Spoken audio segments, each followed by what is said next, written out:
accounts tomorrow afternoon. For those who want to send a donation, the information is here, ascac.org/donate.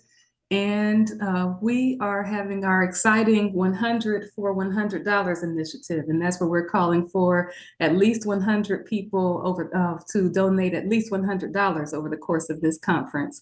And that can be done either by a direct donation, by participation in our other fundraising efforts, by calling friends and together combining your efforts to raise $100 and to contribute that. And of course, we also encourage donations in honor or in memory of a loved one. So we look forward to full participation in that. And again, just a list of our various ways of participating in the Building Fund efforts during the course of the conference. So again, no amount is too small or too large, and together we will win. Asante Sana. Hey, Asante Sana, thank you so much. Dr. Reba Kelsey and Baba, Dr. Moriba Kelsey, I'd like to ask your permission for us to begin. You may begin. And as I previously said, it's exciting to see the intergenerational leadership that's taking place. It's wonderful. And I just say, keep it up. Thank you so much, Baba. We appreciate you and all that you do. So thank you for your modeling for all of us to follow. We appreciate it so much. Okay, well, welcome again, everyone. We heard Dr. Kelsey, Dr. Reba Kelsey give us our marching orders in terms of the ASCAC Building Fund, and we'll do a reminder, I'm sure, before the end of tonight, but we want to just keep that in the forefront of our minds for today, because the raffles and all those things close tonight. So we really want to make sure we take advantage of that opportunity. And again, welcome everyone to our ASCAC 40th Annual Conference. And so we're going to just get started, because I think we have a lot on our plate in terms of our participants and panelists, and we really want to give that time to our speakers today. So we're going to start off with Brother Lamorson Forte, who's an independent scholar. He'll be talking about pottery as the technological bridge between pictographs and a formal writing tradition. So I'm going to spotlight you, and then you should be able to share your screen, and you can feel free to get started. Okay, permission from the elders, and my master teacher is actually on the panel today, Baba Bernacchi. If I could get your permission to continue to speak. Debo, brother, speak, please. All right. Do I? I'm going to share my screen now, and we can go ahead and get started.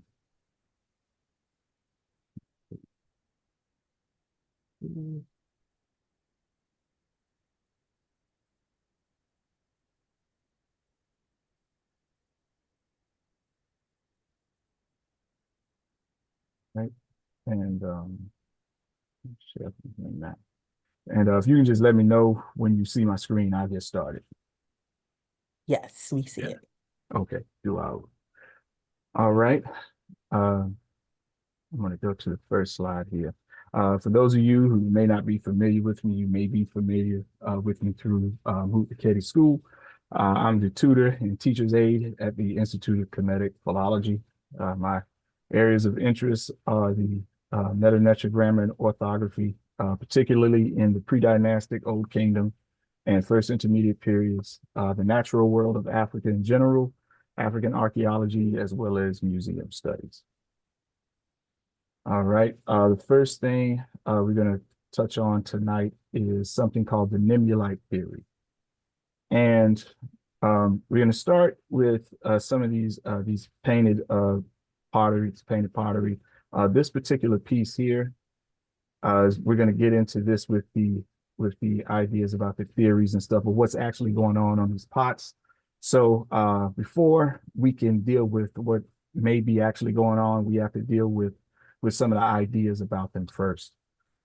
As we see here in Flinders Petrie's work, there was a theory that basically said that these were nummulite fossils, or imitations of nummulite fossils that are found in the limestone. And that idea has been around for the better part of 100 years. And Petrie, even in his day, he rallied against it, and he said that he thought that it was just ornamentation and that it was just there to take up space, and that it really didn't have a function, which I disagree with. And this is what a nummulite fossil looks like, embedded into limestone, and one that's cut out from the limestone. So you can see here for a comparison to the actual spiral. And I'm gonna go back to this. One of the arguments that he made, and one of the problems with the argument he made, rather, is that when you look at the nummulite fossils, it's like they're raised, right? Even inside of the stone, there's texture there. And when you look at the one on the right, you can see how like it's almost kind of like embossed. But doing this kind of pottery, or this particular pottery making technology, was available to the Remech during this time, as we can see from this fragment of a blacktop pot that has the decheret, or the red crown, on it, which was basically made kind of the same way that children do Play-Doh. You know, you roll it between your hands and you make the long piece, and then you just kind of can configure it the way you like. So if they were trying to go for that nummulite motif, and they could have done it, but we don't have any pieces that demonstrate such a thing. In fact, there's very few of them that we actually do see, because they're very rare. Even in the larger limestone blocks, you don't really actually see them. And in the pots, there's only really been one pot that was found that actually had that in it, or a piece of pottery that's made out of limestone. All right, we're going to go to the next one. There's a pot comparison between two different pots that come from the same time period, and we're going to kind of nail this down. In Emily Teeter's work, Before the Pyramids, she pretty much picks up where this Petrie argument and the argument of his day left off. And throughout the pottery pieces that we have, and there's quite a few of them we have, they're very understudied. And that's been part of the problem. Is the basic idea that they've had is that the stone pots that we have had more value than the terracotta or the clay pots. And also that the spirals here in particular serve the purpose of imitating the mineral veining that we see in the stone pots. And that's, like I said, it's just something that's just been passed down over this 100-year period. It doesn't actually seem to be the case, and we're going to actually get into why that is. So I have two pots here, both from the same period. And this first one here is the decorated jar with the spirals.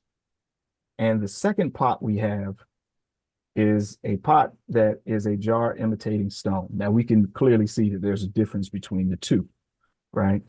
So when you put them side by side and do an analysis on them, certain things start to kind of leap out at you when you can actually do an analysis of two pieces together. So I wanted to go through that. So you have a few features here of these pots that are pretty typical. You have the rim, you have the lugs, which are the side pieces that you would use to carry the pots. You could run a rope through them, for example, and you have the body and the base. So when we examine these, when we look at the top, at the rim, you have like a cross-hatching technique, and then you have this like splash technique that we see. You could emulate that splash technique by, for example, taking a stick or just anything that's hard, and you could take a paintbrush or a magic marker, because this is still done in art today, and you just tap it. And you can go around the pot, for example, just doing that, and the flecks of pigment will come off, and you can configure it in these patterns that looks more like the mineral veining that you find in stone. You can actually look here, for example, and you can see where the artisan came across here in a straight line. Then you have other straight lines here, and then there's other ones here, and then you have the random splashes in between. You have that here on the rim. And in the lug design, you have the same thing. You have stripes on the left versus the splash pattern that we see on the lugs on the right.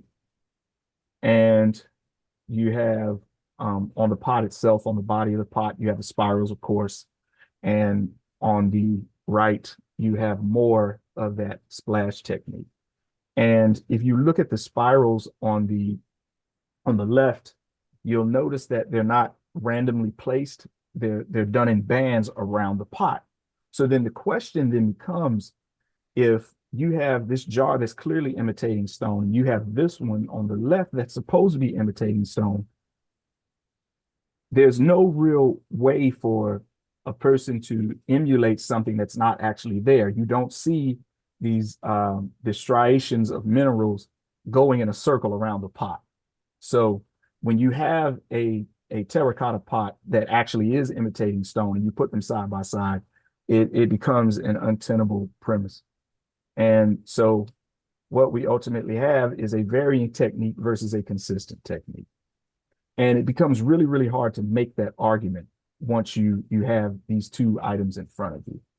So we can do as Baba John Henry Clark said, and we can relegate that to the ash can of history. Now, we can go to the next section here, which is usage of abstracts in tandem with natural elements. Now that we've dealt with what it's probably not, we have to deal with what it may be. So what you have here with the spiral is an abstraction, as I allege, and you have the water ripple here, which is something that's tangible. So it's a motif that we see on these pots. So what I allege, or what I put forth, is that we have a complementary relationship, because every time you see these spirals and they're with another motif or another item on a pot, it's always like in some type of configuration that indicates something else that may be happening.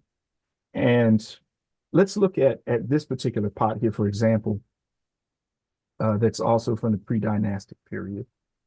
And we can look at the basic configuration of the pot is that on one side, you have a large spiral. On the opposite side, you have a large spiral. And then in between where the lugs are and along the body, you have what in my work, I call them basically sections of water ripples or raindrops, so to speak. And then you have the straight lines on the handle. So what I want to do is make it less abstract so that we can actually look at what may be happening. So if you were just to take it and lay it flat, this is basically what it looks like. And what seems to be happening here is that the spirals actually represent processes. So not necessarily one process, but just processes. And in some instances, they can also seem to be referencing what's happening with the sun, and we'll get into that later.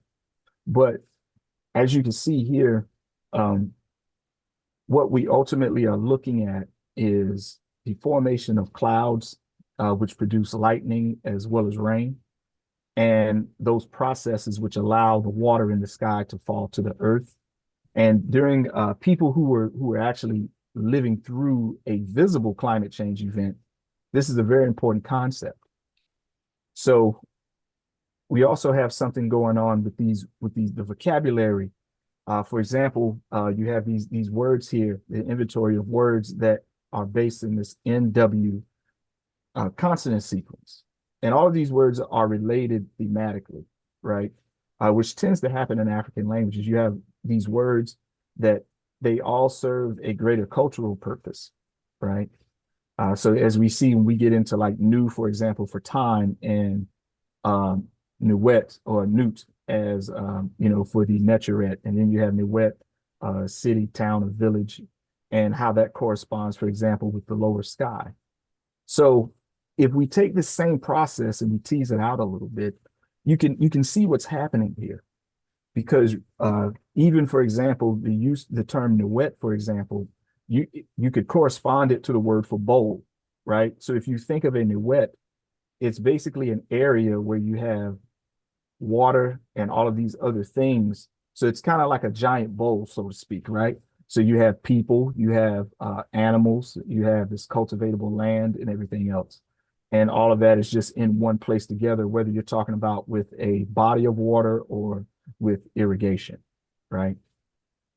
And even with the word nu or mu for water, you have this gathering the same type of gathering. It's just a gathering of liquid, you know, or in particular, it's a gathering of water, right?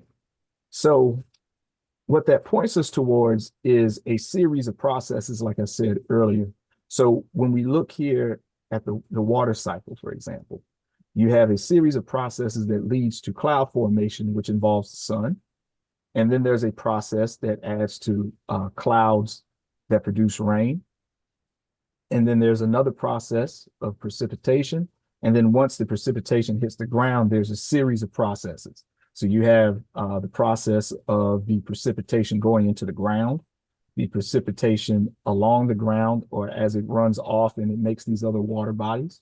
And then you also have another process that takes different forms that basically involves the moisture or the water going back up into the sky again and continuing that process and starting it over again.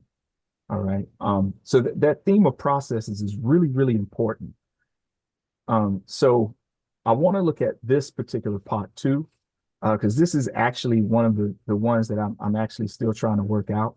As we see here, for example, you look at the top of the pot, you have water ripples that are producing rain, and you have the two spirals again, which I would argue indicate these processes that are happening. And the motif even plays into the handle, which we have with the wavy handle, right? So in particular, it's water, but you know, in particular, it's actually moving water.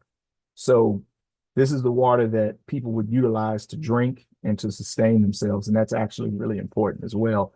The rest of the pot, as far as the motifs of, you can't really see them from this picture, but along the tops, there's water, there's rain falling, and then there's ostriches. I have some ideas about that. I don't really want to get into them until I do more research on them. And this particular pot's a good example of that. There's some other things happening that I've yet to be able to explain because there's more work that needs to be done. So I don't know. But we still see this complementary nature of these abstracts and these tangible items. And the next part is metaphor through the fingers. Those of you who are familiar with meta-nature text, you know that's a way that the scribes, in particular, who are learning to be a scribe, there's an emphasis on the part that your fingers play in relaying what's in your mind out into the world. So the conduit for that, even more so than the hand in general, is the fingers. So we have here like a dung ball and the sun disk, right? And, you know, I look at both the sun disk and the dung ball as like payloads of creation. And the pattern that you saw there with the ball going in and out corresponds with that spiral motif, which as I'm going to explain now, we're talking about an aspect of verbal communication that we see on these pots. So let's get into the sun disk part of it. All right, so you have the sun disk with the dot in the middle. We know that that's just the general symbol for Ra, right? And when you put this spiral in the middle, you still have this complementary nature, right? And so when you think about what's happening with the energy in the sun as it radiates and comes out, it's what initiates life here on this planet. So when you couple that with the dung beetle, we're actually pointing towards something when we look at the pottery. So I'm going to get into that. Let's look at real quick the life cycle of the dung beetle. For those who just are not familiar with dung beetles, they're animals that I study quite a bit. One of the things that we notice is that inside the dung ball, the female dung beetle plants her eggs after they mate. And then that ball is moved to a location where the dung balls are protected, and they go through their process until they come out as adults, and then the process starts over. So when we take this dung ball, you have the same kind of activity, so to speak, that we see in the sun, because you have this payload of energy and of life that makes its way out, and it gives creation, and it continues life, right? And one of the things that you see in some kind of way in literature, you'll see that the ancient Egyptians believed that a dung beetle moved the sun across the sky. Now, the problem with that is that there's no textual evidence to support that. So you would have to ask yourself, like, where did they get that idea from? And it kind of makes you think that the Ramesh supposedly thought that this was something that was literal. But what I say it is just something that we call, it's a metaphor, right? And it's best to think of a metaphor in an African sense as being a cognitive process more so than a narrative element. So, for example, this is an adage that I grew up with, right? And it, and it's basically a dog that will bring a bone is a dog that will carry a bone, or as my people say back in North Carolina, a dog that will bring a bone to carry one. Now, the reason why I put this up here is because it's a particular type of metaphor that we would call a correlation-based metaphor. And in this particular type of metaphor, the correlation is with the human mind and the way that we examine the world around us and a particular motion event. So you take those two things and put them together and you get this metaphor.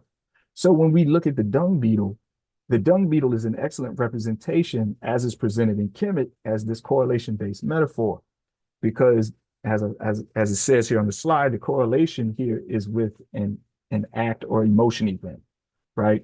So when we look at the iconography of the dung beetle and we look at the dung beetle itself, you'll notice something that's really, it jumps out at you. And when you look at the dung beetle pushing the dung ball, it's pushing it with its hind legs, not the front legs as it is in the iconography, right? So what we have here is evidence of this metaphor, because when you look at the transposed dung beetle, the same type of graphic transposition you see in the script, you actually see it in the iconography sometimes as well. So you have to ask yourself, if the Ramesh thought that this dung beetle was moving a giant ball of energy across the sky, they could see the sky, they could see the dung beetle, I mean, they could see the sun, but you don't see the dung beetle, right? So, ancient people were smarter than we give them credit for sometimes, right? So it's just that the iconography, when you talk about like the things that you see, like in the pyramid text, for example, and they talk about the transformations and the processes into a person becoming an ancestor, that's exactly what you see. It's a lofty metaphor, right? So of course the dung beetle, which does have wings, it doesn't have wings like a bird as we see here, but that lofty explanation is still, it's a correlation-based metaphor. Like all of those texts are based in correlation with these motion events. And the last part here is we're going to look at the usage context, and this is where we get more into the writing. Is this figurine of the seated woman?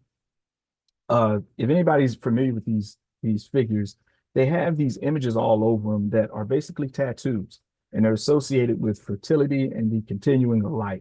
For example, they always have one across the lap here that corresponds with the unilateral symbol shuf, or the pool, or the lake, right?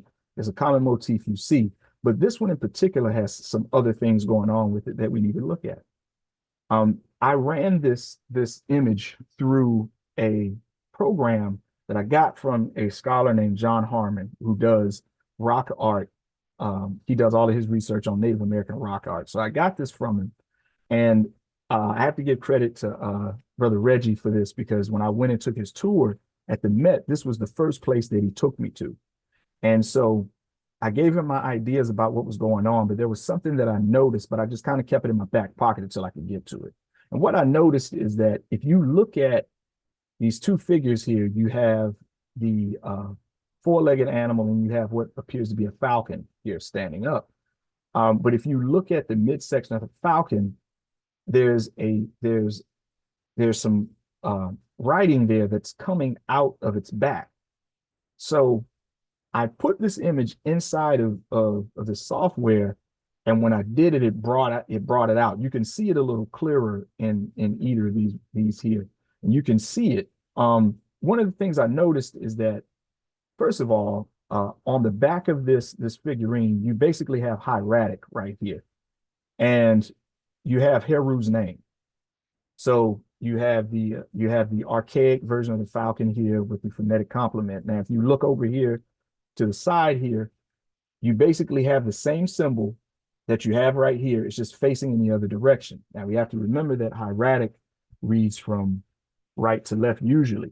But what it looks like here is that we actually have the benefit of a mistake that an artisan possibly made. I sent this stuff to Professor Harmon, and I told him what my ideas were, and I just asked him if he could take a look at it for me because he's more familiar with the software than I am.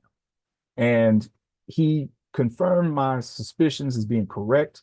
I asked him if I could get his quote to put it in the slideshow, but he only checks his email every 2 weeks, so he hasn't gotten back to me yet.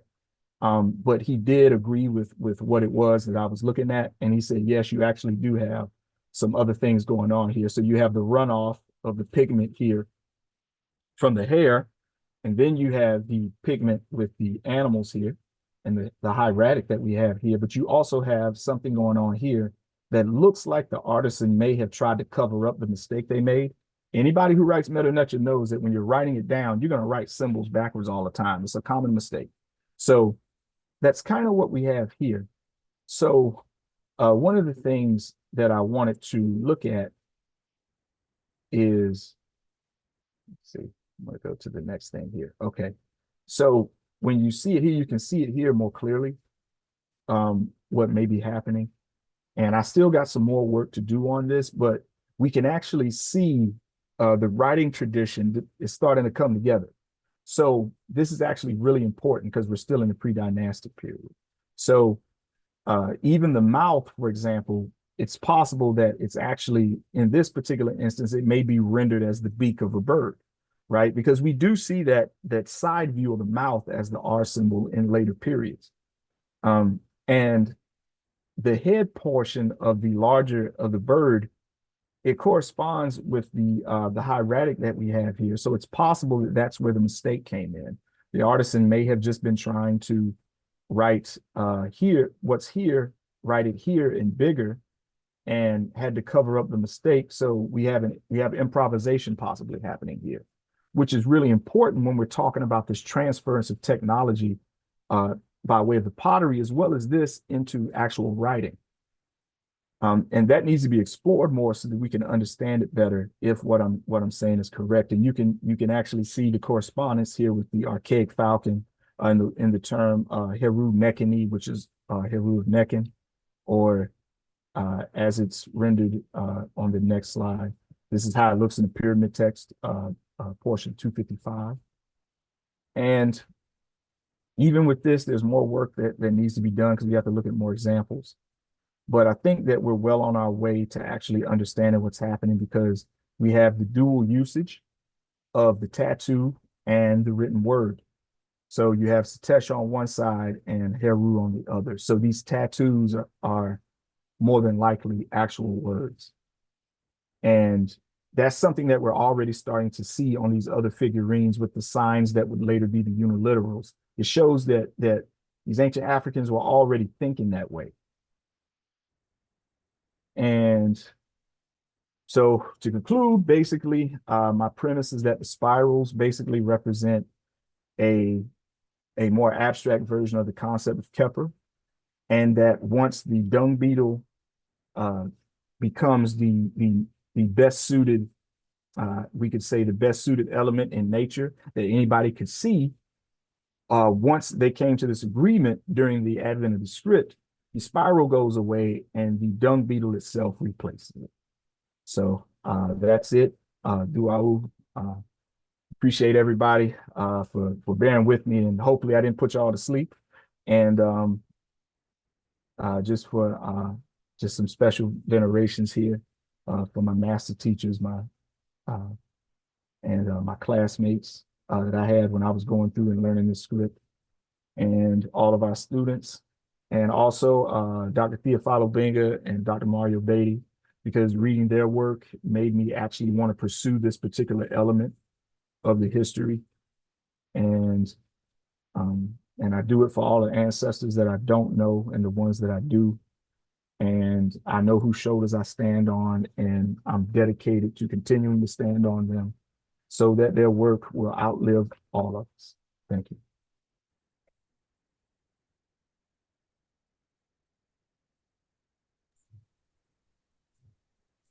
Sure.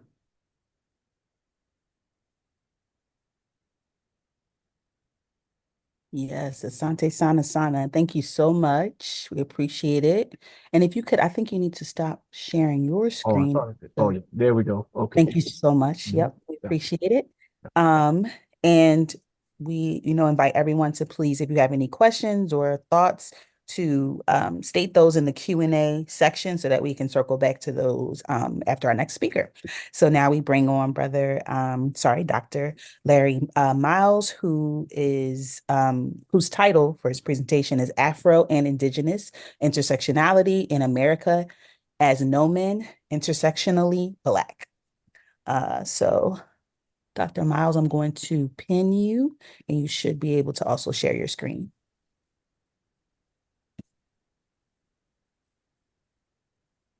Greetings, everyone. Can everyone see that? Yes. All right.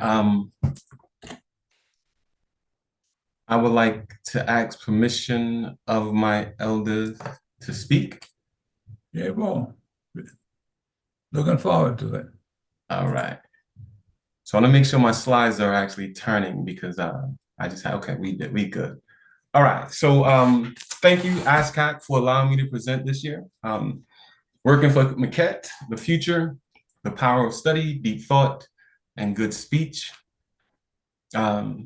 First, I can't do it without saying thank you to my moms, Bishop Gloria Miles, my father, Assistant Pastor Larry Miles, and Papa Miss Capers, those people who raised me. The book came about because my mother, she had stayed with me for a couple of weeks in Georgia. And, we had these wonderful conversations with my mother being a bishop of the, Christian church, Pentecostal faith, a shouting folk. And to have a son who was such a